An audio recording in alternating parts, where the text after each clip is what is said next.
Hello दोस्तों, नमस्कार। मैं सुनील। संकल्प स्टडी पॉइंट में आपका स्वागत है। दोस्तों, आज मैं हिंदी के टॉप 10 क्वेश्चन सीरीज पर चर्चा करूंगा जो किसी भी एग्जाम के लिए महत्वपूर्ण है। चलिए पहला क्वेश्चन देखते हैं क्या है। सभी महाप्राण वर्णों वाला वर्ग है। अच्छा, महाप्राण महाप्राण आप लोग जानते होंगे, एक अल्प प्राण होता है, एक महाप्राण। तो पहले महाप्राण मैं समझा देता हूँ, ठीक है। तो महाप्राण क्या होता है? वर्गीय व्यंजन का दूसरा और चौथा वर्ण, इसके अलावा जो होता है उसमें व्यंजन आप लोग जानते हैं ना, उसमें व्यंजन चार होते हैं, स और ह। ये चार होते हैं, ये भी महाप्राण होता है। और वर्गीय व्यंजन का दूसरा और चौथा, देखिए थोड़ा समझिएगा, क ख ग घ ङ।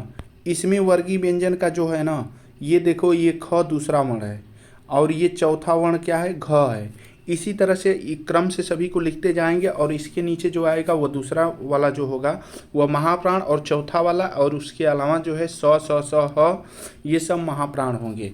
चलिए क्वेश्चन देखिए। तो क्वेश्चन क्या है? अच्छा, क ख, ये देखो, ख दूसरा नंबर पे है, छ दूसरा नंबर पे, ट ठ ये भी दूसरा नंबर पे, यानी कि महाप्राण वाला कौन सा है? ए वाला। इसका सही जवाब क्या होगा? ए वाला, ठीक है। तो अब इसमें देख लीजिए, ये क्यों नहीं है? ये च जो है ना, ये अल्प प्राण है, ठीक है। अब यहाँ पे देख लीजिए, ये त थ द ध न प फ ब भ म, ये भी क्या है? अल्प प्राण म।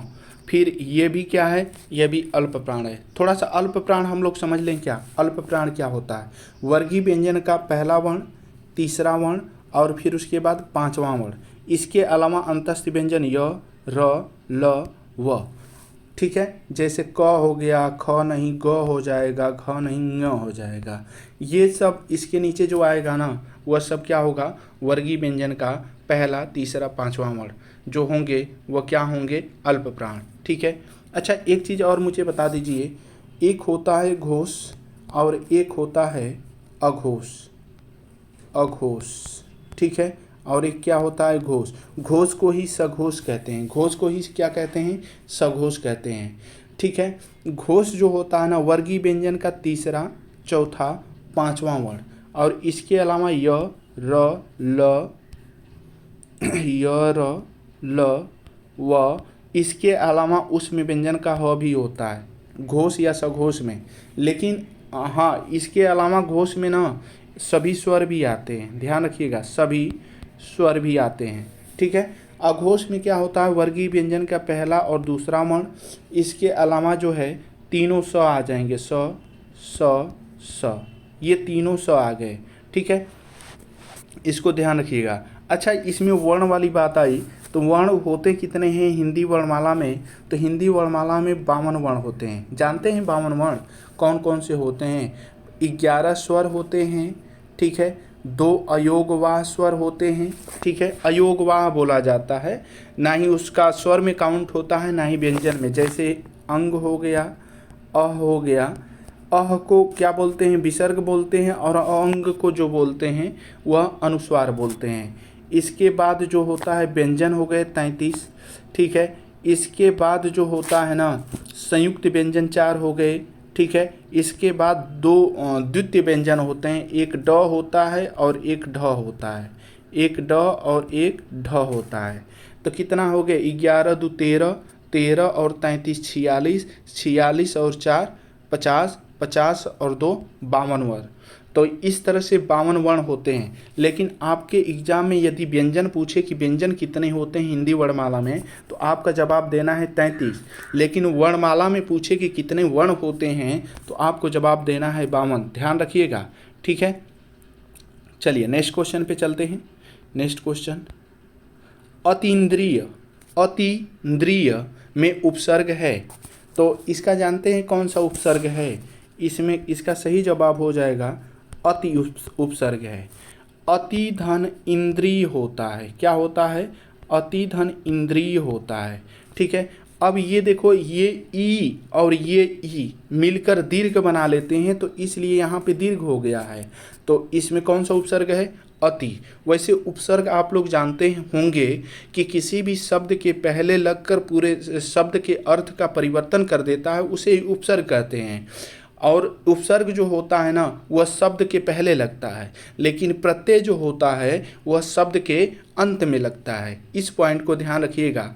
और उपसर्ग क्या करता है, जैसे कोई शब्द है ना, जैसे हार मैंने लिख दिया हार, और इसके आगे मैंने वी उपसर्ग लगा दिया तो विहार हो गया, यानी कि घूमने से मतलब है इससे। तो हार का मतलब हारना, और वी लगा दिया तो पूरे शब्द का अर्थ ही चेंज कर दिया।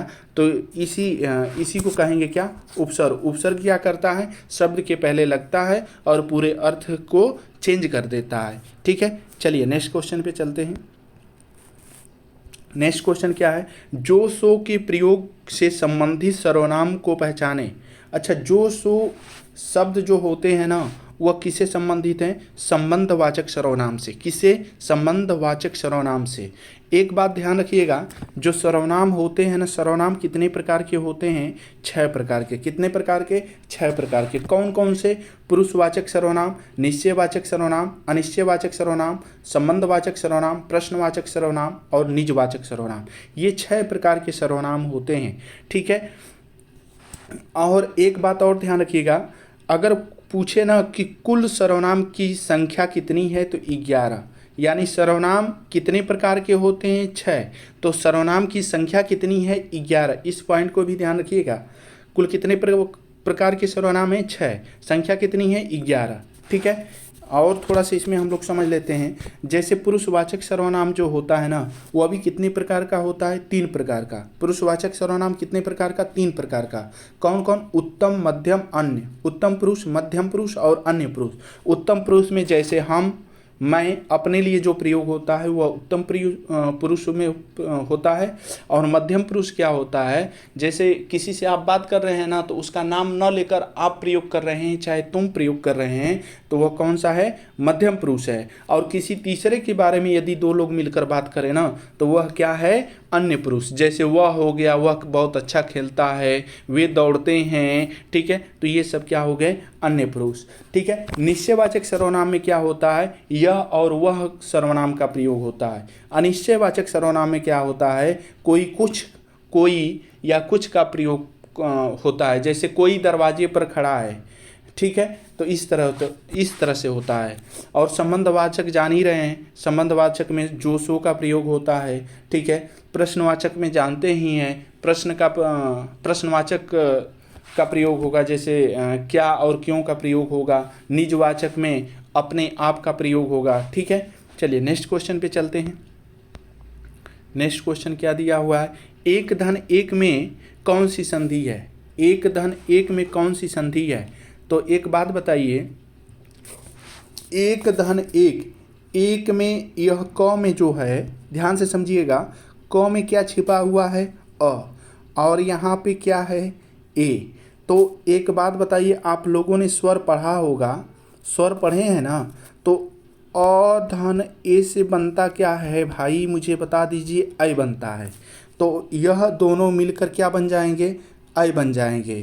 तो एक क पर ए की मात्रा जुड़ जाएगी तो क्या हो जाएगा, एक हो जाएगा। ठीक है, तो ये तो संधि जोड़ने का तरीका हुआ, लेकिन यह पूछा है कि कौन सी संधि है, तो डबल चौटैया वाला मात्रा।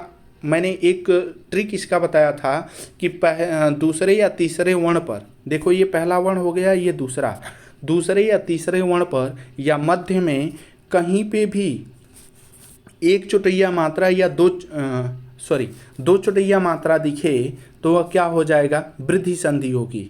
2 चौटैया मात्रा का मतलब एक ऐ वाला मात्रा, एक अ वाला मात्रा, ये कहीं दूसरे या तीसरे वर्ण पर दिखे तो वह कौन सी संधि होगी, वृद्धि संधि होगी। ठीक है, तो इसका सही जवाब क्या हो जाएगा, वृद्धि संधि। अच्छा, आप लोग जानते होंगे कि संधि जो होती है ना वह 3 प्रकार की होती है। एक स्वर संधि होती है, एक विसर्ग संधि होती है, एक व्यंजन संधि होती है। ये 3 प्रकार की संधियाँ होती हैं। लेकिन स्वर संधि भी कितने प्रकार की होती है, तो स्वर संधि आप लोग जानते होंगे कितने प्रकार की होती है, 5 प्रकार की। एक दीर्घ संधि होती है, गुण संधि, वृद्धि संधि, यण संधि, अयादि संधि। ठीक है, अगर इस पर मैं चर्चा करूंगा तो ज़्यादा समय लगेगा, मैं थोड़ा सा ट्रिक बता देता हूँ। देखिए दूसरे या तीसरे वर्ण पर, किसी भी शब्द के दूसरे या तीसरे वर्ण पर ना या तो आपको बड़ा आ की मात्रा दिखे, बड़ी ई की मात्रा दिखे, ठीक है, या बड़ा ऊ की मात्रा दिखे, तो वहाँ पे कौन सी संधि होगी? संभवतः वहाँ पे होगी दीर्घ संधि, ठीक है। और गुण संधि का जो ट्रिक होता है, क्या होता है? दूसरे या तीसरे वर्ण पर ए की मात्रा दिखे या ओ की मात्रा दिखे या उड़नतुआ र दिखे, ध्यान रखिएगा, ये ऊपर वाला ये र होता है, ये दिखे तो वह कौन सी संधि होती है? वहाँ पे गुण संधि होती है, ठीक है। वृद्धि संधि में अभी जस्ट मैंने बताया हूँ कि दूसरे या तीसरे वर्ण पर या तो डबल चोटी वाली मात्रा दिखे ऐ की मात्रा या औ की मात्रा दिखे तो वह क्या होगी? वृद्धि संधि। यण संधि का भी देख लीजिए।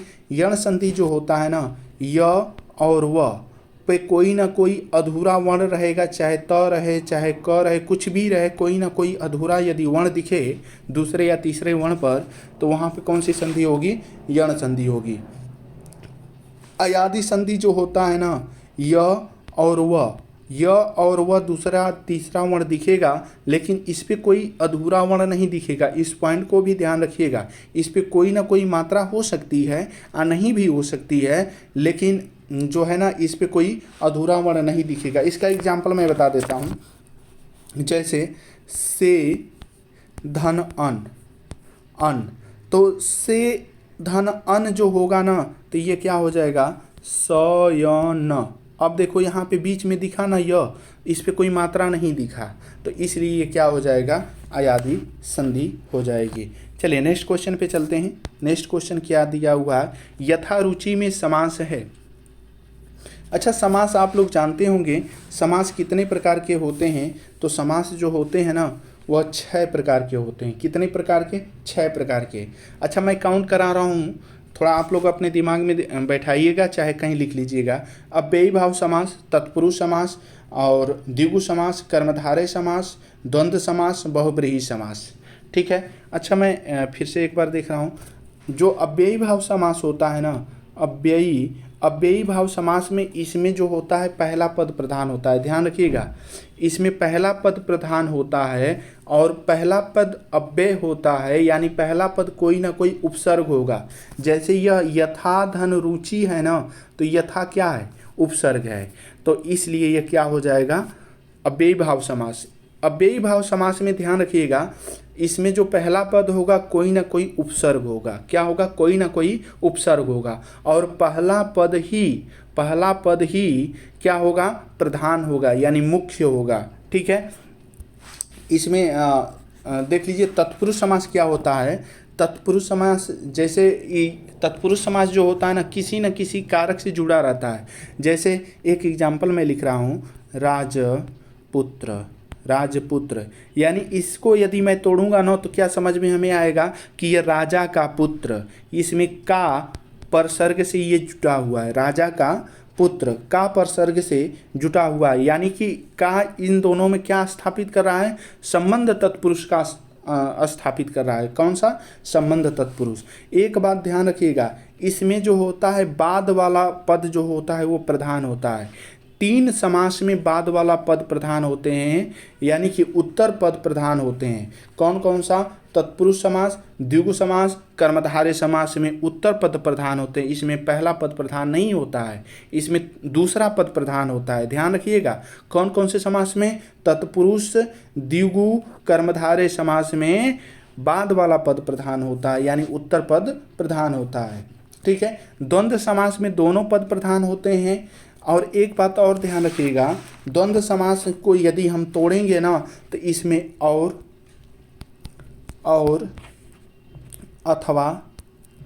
अथवा एवं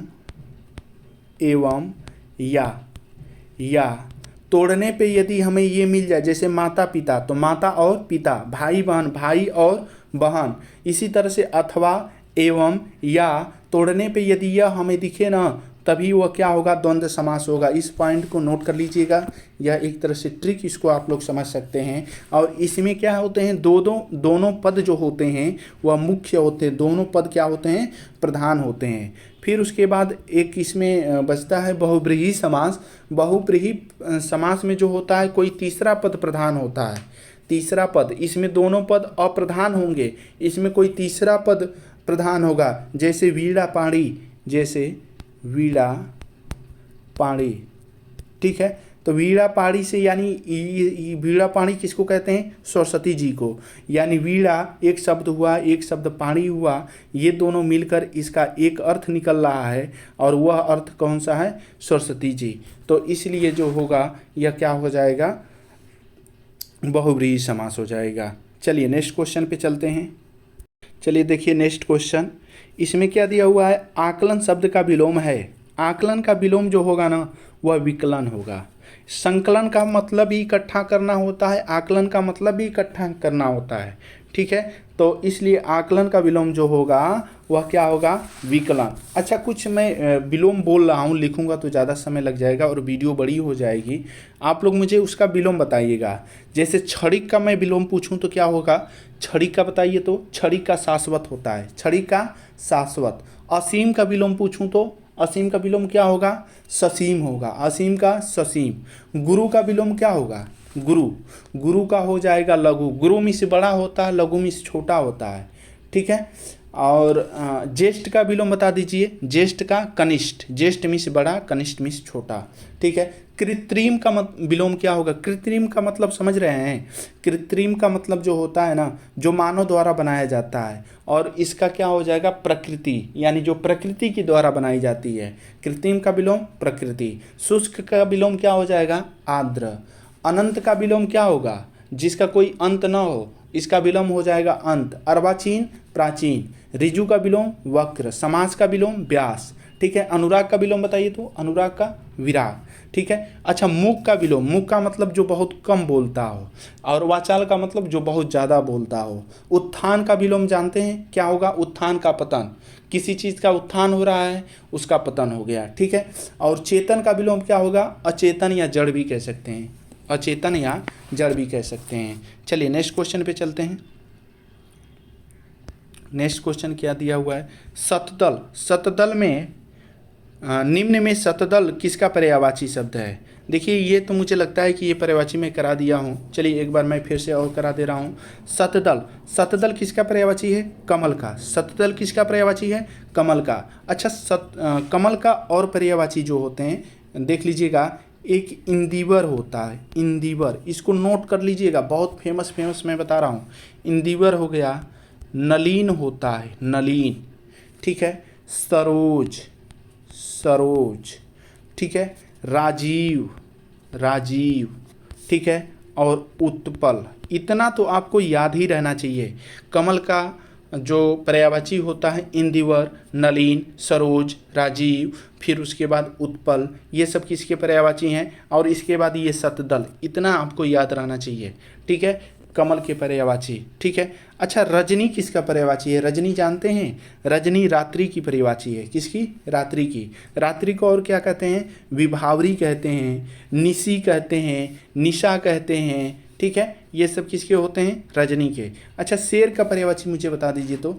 जैसे मृगेंद्र हो गया, केहरी, शार्दुल, नाहर, केसरी, ठीक है, वनराज, ये सब किसके पर्यायवाची हैं? शेर के पर्यायवाची हैं। अंशु किसका पर्यायवाची है? अंशु किरण का पर्यायवाची है। अंशु किसका? किरण का। जैसे किरण का और पर्यायवाची होता है मृचि हो गया, दीप्ति हो गया, रश्मि हो गया। इसका सबसे फेमस है कर। कर को याद रखिएगा, कर किसका पर्यायवाची है? किरण का। और एक मयूख भी होता है, ठीक है। चलिए नेक्स्ट क्वेश्चन पे चलते हैं। नेक्स्ट क्वेश्चन क्या दिया हुआ है? वर्तनी की दृष्टि से कौन सा शब्द शुद्ध है? वर्तनी की दृष्टि से कौन सा शब्द शुद्ध है?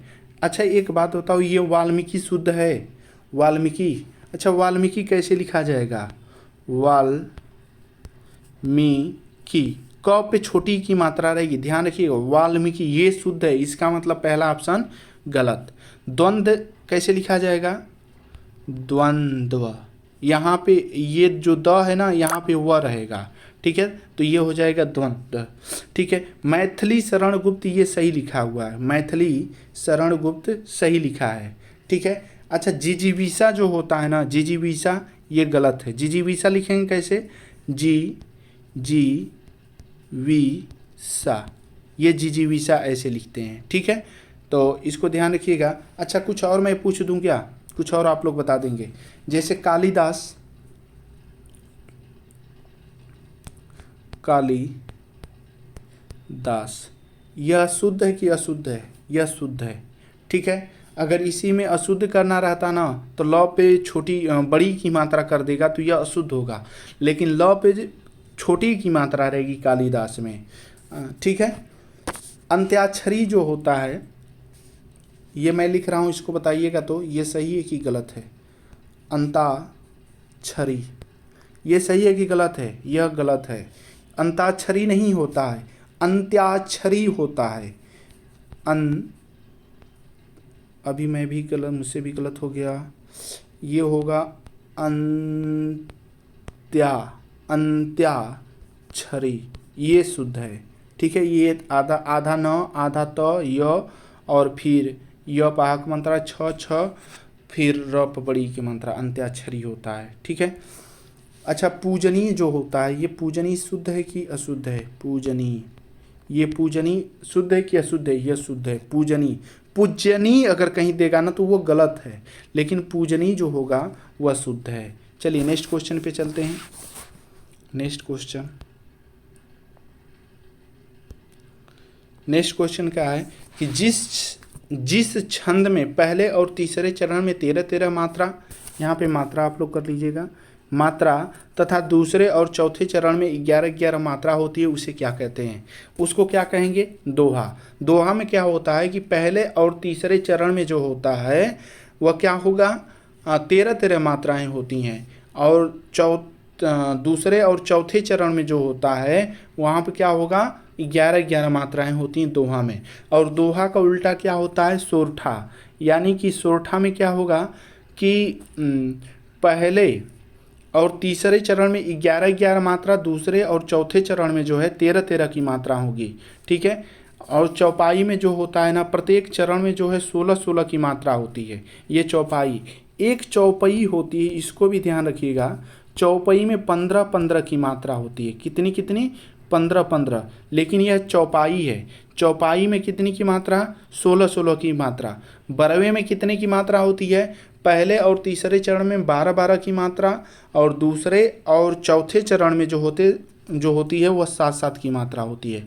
यह मात्रा ध्यान रखिएगा, ठीक है। चलिए नेक्स्ट क्वेश्चन पे चलते हैं, और आज का ये लास्ट क्वेश्चन है, इसको ध्यान रखिएगा। क्या दिया हुआ है, निम्न में रामचंद्रिका रचना किसकी है, रामचंद्रिका रचना किसकी है, ठीक है। तो इसका सही जवाब हो जाएगा केशवदास। केशवदास की और प्रमुख रचनाएं जो कई बार एग्जाम में पूछा हुआ है, जैसे रामचंद्रिका तो इसमें मैं बता ही दिया, कवि प्रिया जो हो गया, रसिक प्रिया हो गया, विज्ञान गीता हो गया, ये बहुत इनकी फेमस पुस्तकें हैं। कौन कौन सी, रामचंद्रिका, कवि प्रिया, रसिक प्रिया, विज्ञान गीता, ठीक है। अच्छा मोहम्मद मलिक जायसी की आप लोग कुछ पुस्तक बताएंगे क्या, जैसे पद्मावत हो गया, अखरावट, आखिरी कलाम, चित्ररेखा, इसको याद रखिएगा, चित्ररेखा ये बहुत फेमस इनकी पुस्तक है। पद्मावत बहुत फेमस है, अखरावट हो गया, आखिरी कलाम हो गया, ये सब किसकी हैं, मलिक मोहम्मद जायसी की। फिर उसके बाद गोस्वामी तुलसीदास का मैंने एक दिन चर्चा किया था, इसके मुझे लगता है कि अगले वाली वीडियो में, ठीक है, उसमें मैंने पूरा इनके बारे में मैंने बताया था। जैसे रामचरितमानस हो गया, इनकी पुस्तक है। रामचरितमानस जो है तुलसीदास जी ने अवधी भाषा में लिखे थे, और इसमें कुल 7 कांड हैं, ठीक है। सबसे बड़ा कांड जो है इसमें बाल कांड है, और सबसे जो है छोटा कांड है वो किष्किंधा कांड है। और जो है कि इनकी और पुस्तकें हैं, जैसे विनय पत्रिका हो गया, कवितावली हो गया, गीतावली, दोहावली, रामलला नह छू और रामाज्ञा प्रश्नावली, इनकी प्रमुख पुस्तकें हैं। और मैथिली शरण गुप्त के बारे में भी मैं बता चुका हूँ, जानते हैं इनकी पुस्तकें। चलिए बताइए, साकेत किसकी है, मैथिली शरण गुप्त की। भारत भारती, यशोधरा, रंग में भंग, जयद्रथ वध, और पंचवटी, ये सब किसकी पुस्तकें हैं? मैथिली शरण गुप्त जी की हैं। चलिए दोस्तों, मैं अपने वाणी को यहीं पे विराम देता हूँ। फिर मिलेंगे नेक्स्ट वीडियो में। थैंक यू, धन्यवाद।